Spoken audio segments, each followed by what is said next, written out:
Thanks for checking out this horror film review from the BananaLaser Horror Podcast. You can find our full archive of every unedited show at horrorphilia.com. Also, subscribe to BananaLaser on iTunes, Stitcher, and YouTube? It says YouTube. Well, click subscribe. Thanks, and keep on banana-ing. Hey, yo!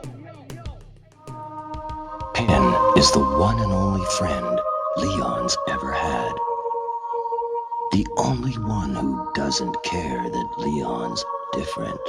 Only Penn knows Leon's darkest secret. When someone hurts Leon, Penn hurts them. When someone tries to come between them, Penn won't let them. Penn, some friendships die hard. All right, guys, welcome back. And we got a movie review here for you for a flick that you most likely have never heard of. Because I've never heard of this shit until Dave Z brought it to my attention. But that's a little film from 1988 called Pin. P-I-N, not P-E-N. But Pin.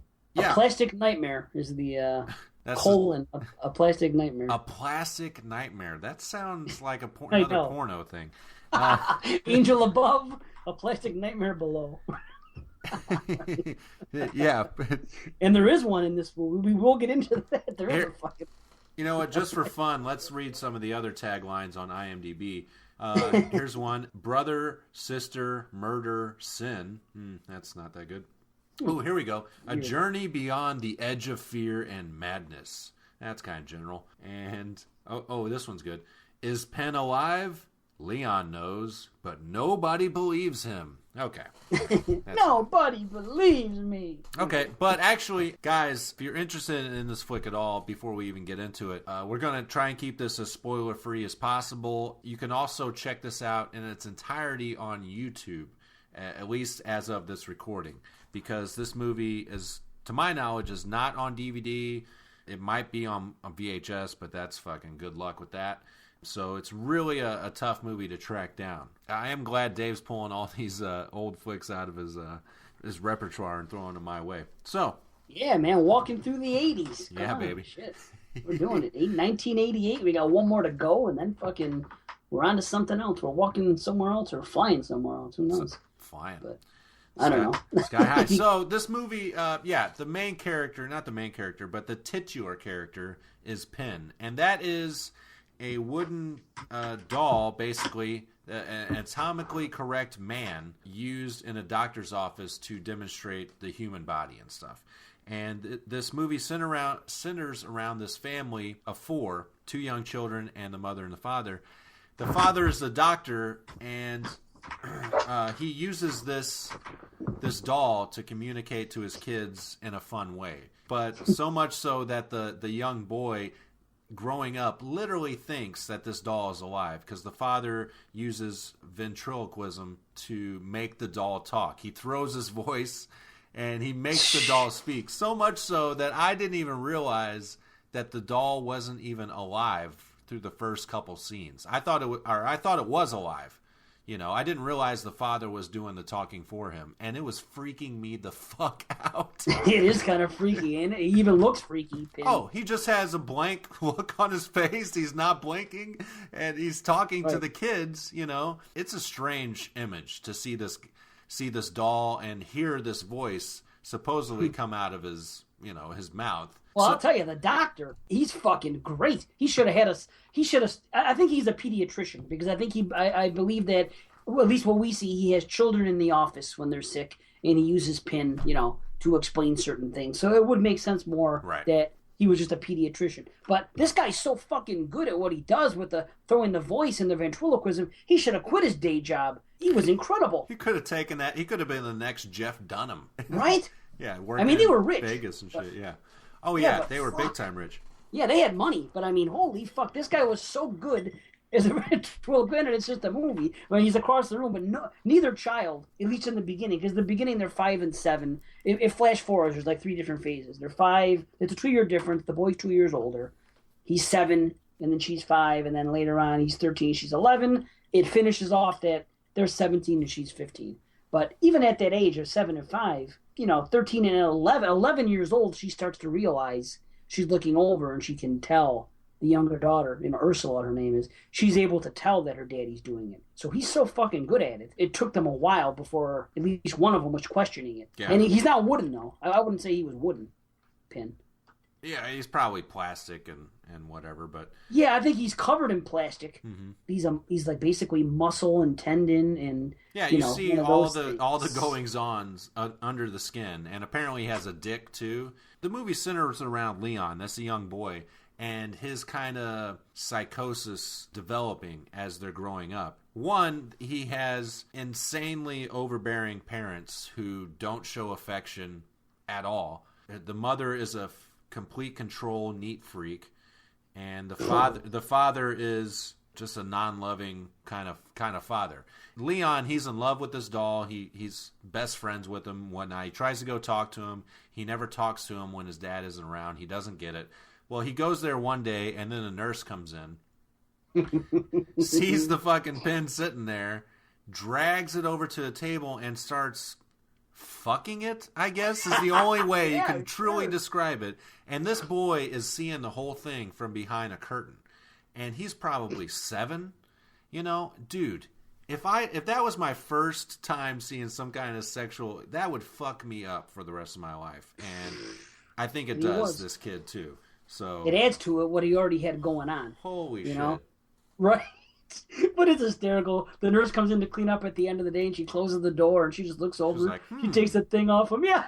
She lays down on the fucking doctor's, what's that thing called, where you're going to get examined? It's kind of looks like a bed, but they usually make you sit on it. Sometimes you lay down. Whatever that thing is in the doctor's office. You bend over and then she lays down on that, too. You bend over, yeah. Bend over! Yeah. And she fucking literally takes the thing, puts it on top of her. Yeah. This is one lonely lady. Yeah. Right? This is one lonely chick. So, yeah. Well, I guess it's better than a dildo because there's a body attached. So maybe it's basically like a blow-up doll, except you don't blow it up.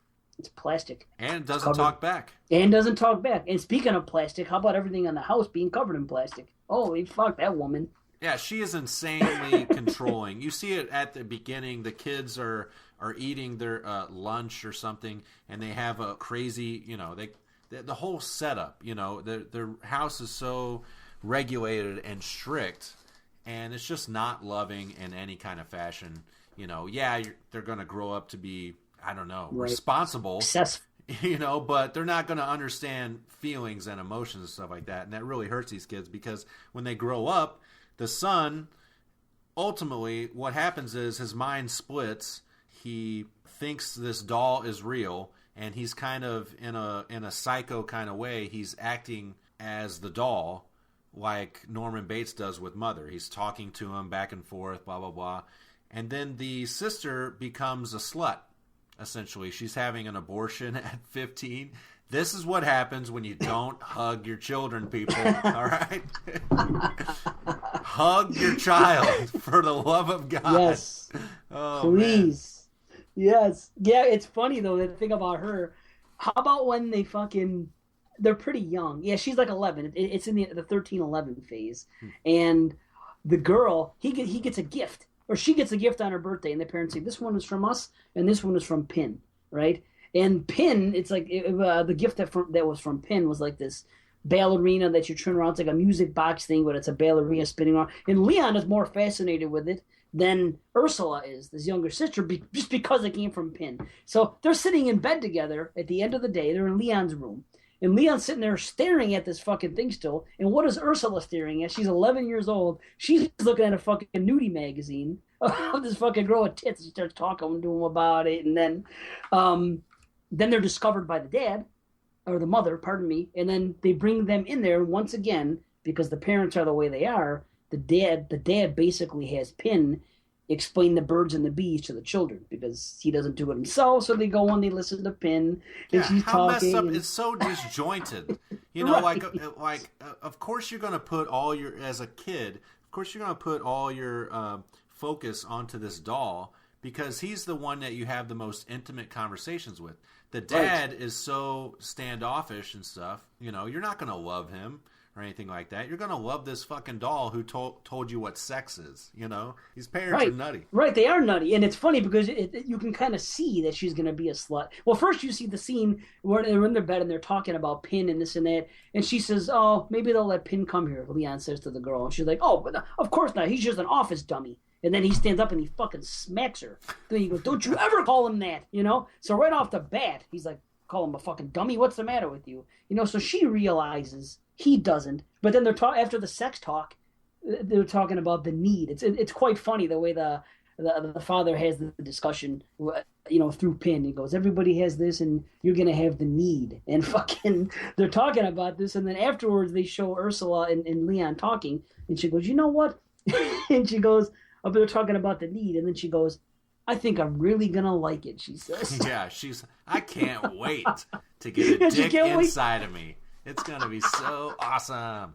Yeah, she even wanted to take the thing off. She goes, go over there, Leon, and take off the towel, and we're going to show you, you know, show him the penis. And she's like, I'll do it. You know? Yeah. So it's kind of a fucking, you know, a precursor to what's going to happen later on. And then they flash forward to, you know, when they're teens in school and she's the fucking school slut.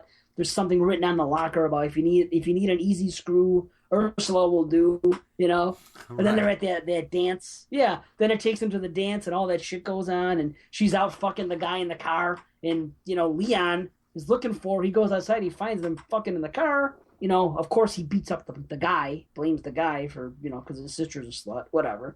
Turns out she gets pregnant and who performs the fuck?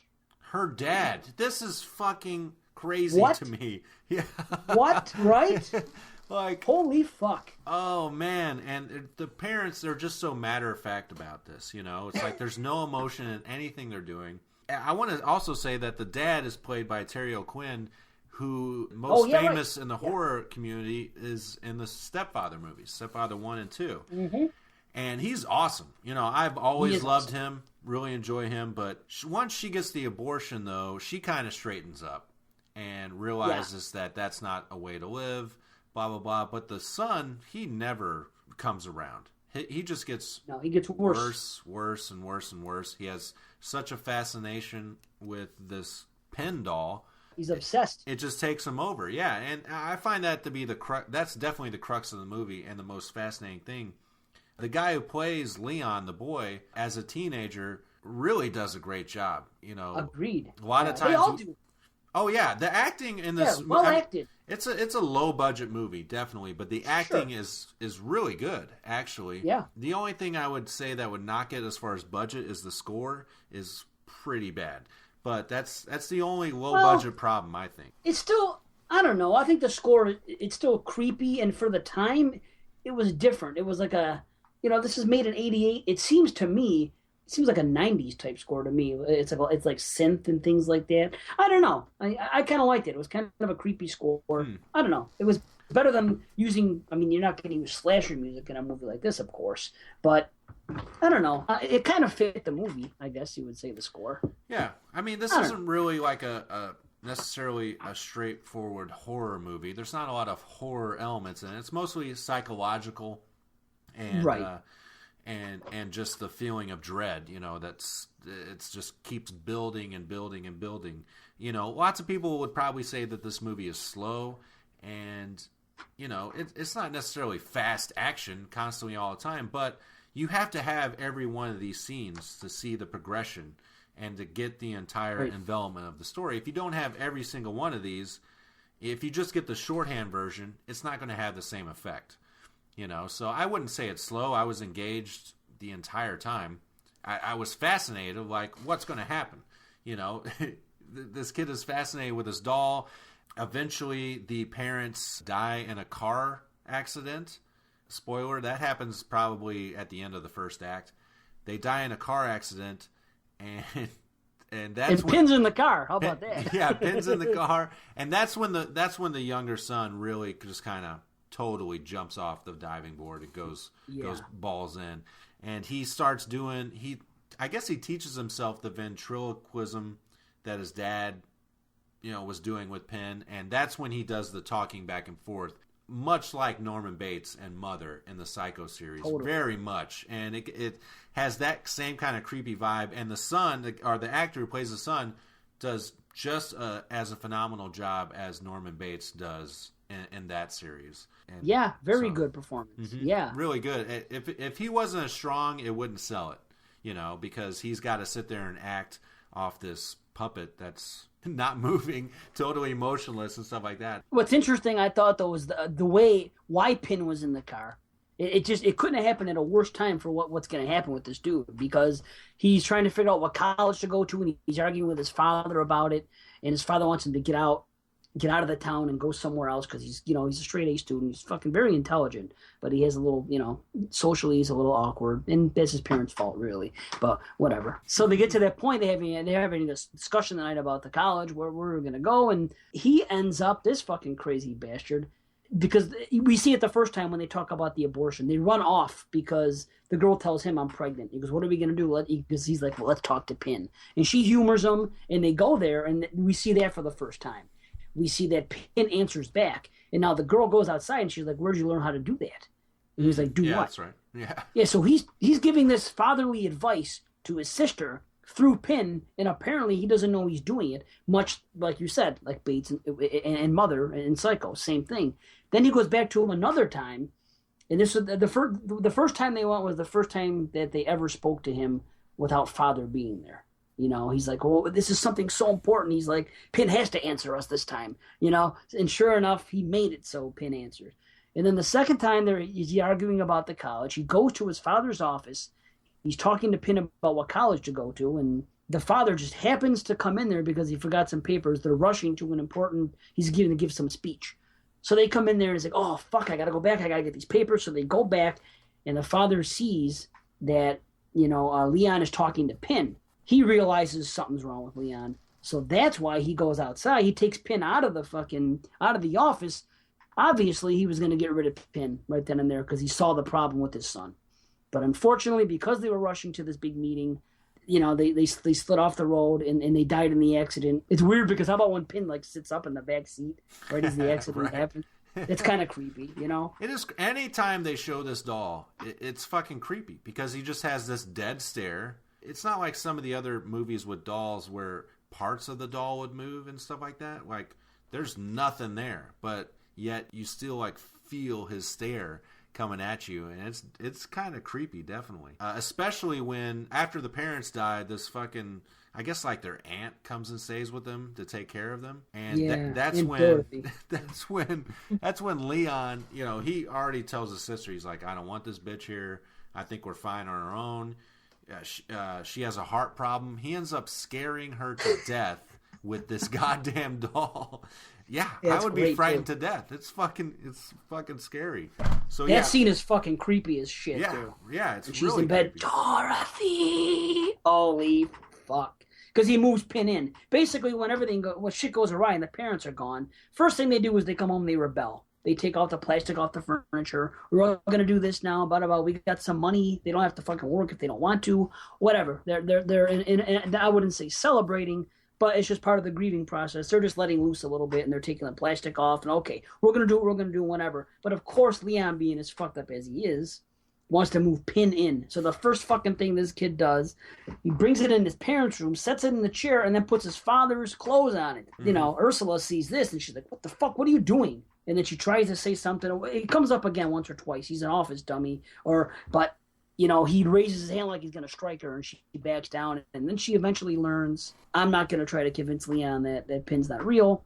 I'm just going to have to go with it and try to take care of him. I guess from then on, they're old enough to take care of themselves. They have the money from their parents, and they live on their own from then on. And you're right. The daughter just tries to live with it. She's like, I can't. There's no fixing my brother. He's has multiple personalities now because of the way we were brought up and blah, blah, blah. So I'm just going to live with him and be with him no matter how crazy it is. Yeah, and I think that's why she took the job at the library, because she went to the library, she started reading about different psychoses, schizophrenia and things like that, and then she saw they're hiring part-time. she's like, yeah, I don't want to sit around the rest of my life. I don't have to work, but I'm going to work part time at this library where I want to, and I'm going to go to school, whatever. I think she really wanted to go there to read up on, her brother and his condition, and she probably was afraid to bring books like that into the house. Because he would snap on her instantly. Yeah, because he's intelligent. He's an intelligent guy. He has this psychosis, basically. Mm-hmm. So yeah, now they're on their own. Somehow they're 17 or 15 and they're allowed to live on their own. See, I couldn't tell. I thought maybe it jumped forward in time again, and now they were in their 20s. It's really kind of vague. There's no 15. There's no 5 years later or anything like that on the screen. Yeah, it's true. So. And if he's 18 years old, by this time, then so be it. Then fine. Then he is allowed to. You know what I mean? They can handle that and whatever. She's not going to high school anymore. So yeah.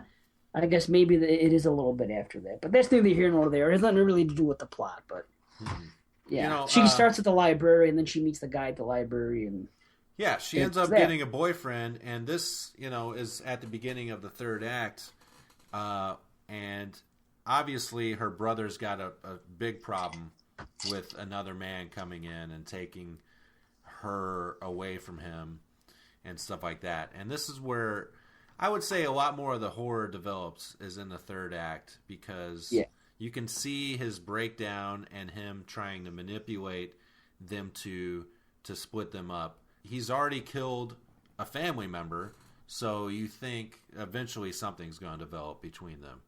I want to say, though, that you would only know this if you looked on IMDb, and that is the voice of Penn is actually done by a different actor, which is strange, but it's Jonathan Banks. The only reason I know who that is, he's done a lot of TV work, but most recently he was Mike on Breaking Bad, which is a huge character on that show. Yeah. Yeah. No shit. Uh-huh. Well, I knew that it was the same guy doing the voice, because obviously the father and the son, regardless of who was doing the voicing for Penn sounded the same. Yeah, and so you had to figure that one guy from the outside was doing it, I was glad they did that, because it just helped you relate, to how creepy that just having this doll's presence there was. You said he dressed the doll up in his father's clothes, didn't he? He put the skin on it at one point. How did they even do that? Yeah, I don't know what he did. He put hair on it, because he didn't have hair prior to that. He put hair on it, and he put skin on it. Now, you can see the skin isn't really skin, of course. I want to say it's some type of makeup, but it wasn't really latex either. I don't know what it was, but it was something. But it's kind of alluded to that Leon is, he's a clever cat. He does things. He builds electronics. He does the poetry later on. He's very intelligent. So, I mean, I don't mind that. It's not so far a stretch he would find a way to do that. But yeah, that was quite interesting. He put all that shit on and dressed it up, and then he brought it to the dinner table after Dorothy was gone. The aunt passed away, and fucking Ursula was like, no, I'm not going to eat and have this fucking thing here, sitting there watching me eat dinner. But, first they stored him in the attic when Dorothy was there. Then he brought him down as soon as the aunt was dead, one day later. Part of the family.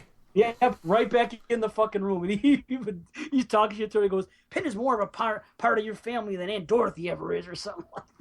Man, this guy, he's off the deep end. He is fucking lost it at this point. Yeah, and he brings him in the room, and he's talking. That reminded me more of anything of Norman and Mother, because he's carrying Penn downstairs from the attic, and he's putting him back in the chair in the parents' room, and he's like, and he's doing the Penn voice. I hope I don't have to leave again. I like this room. And he's talking to him, and yeah, pretty out there. Very cool, though. Very, reminiscent of Norman and Mother, but done in a fucking very good fashion. Done in a different way, and also another different element is that you see where it all came from. With the Norman Mother thing, you're just smack dab in the middle of it. You never see, I guess until part 4, how it actually, how it develops. With this, you start out when they're super young. You could actually understand how someone could become like this if you raise a child like that. And yeah, you just have it. To me, that's what makes this movie work, is the whole scope of it all. If it started out as they were adults and this guy was just carrying around a fucking doll and talking as the doll and stuff like that, it wouldn't work. It would be laughable to me. But since you see the whole scope of his character from start to finish, that's where all the dread and the creepiness comes in. It's just because literally the doll doesn't do much in this entire movie but sit there with a blank face. It's all coming off of the brother Leon, all of it. So I really enjoyed this movie, and I'm glad you brought it to my attention because I would have never have ever seen anything like this because it's hard to track down. It's very obscure. But, some would say it's a Psycho rip, but I think it's extremely unique in that it's just about these characters and their development and what happens, and that's what's interesting about it. There's no car chases, there's no literal monsters under the bed or anything like that. It's all about this brother and sister duo and their other brother or father figure in Penn, and it's terrifying at times, and I really enjoyed this movie. I really did. I thought it was great.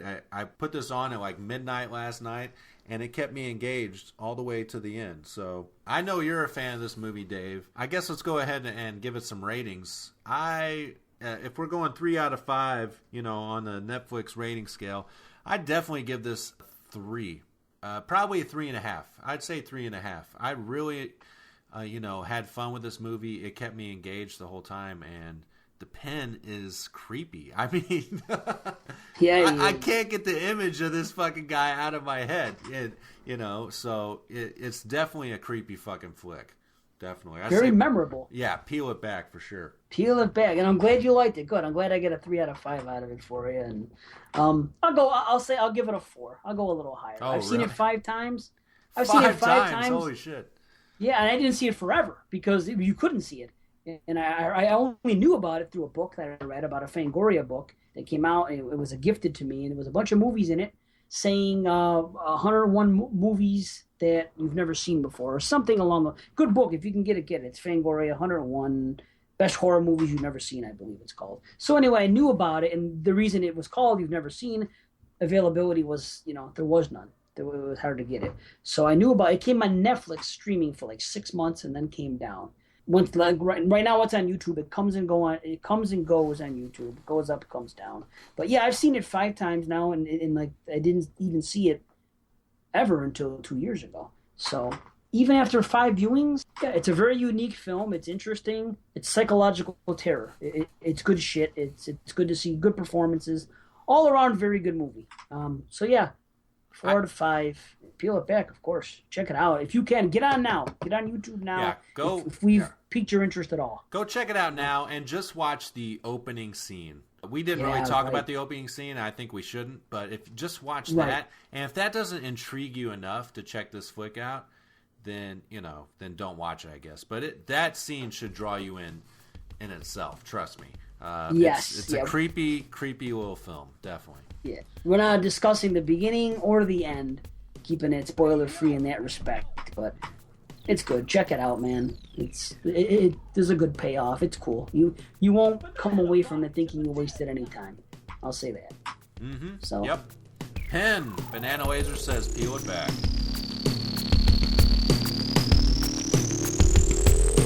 Fucking laser that Banana Blast. Banana Laser wins every time.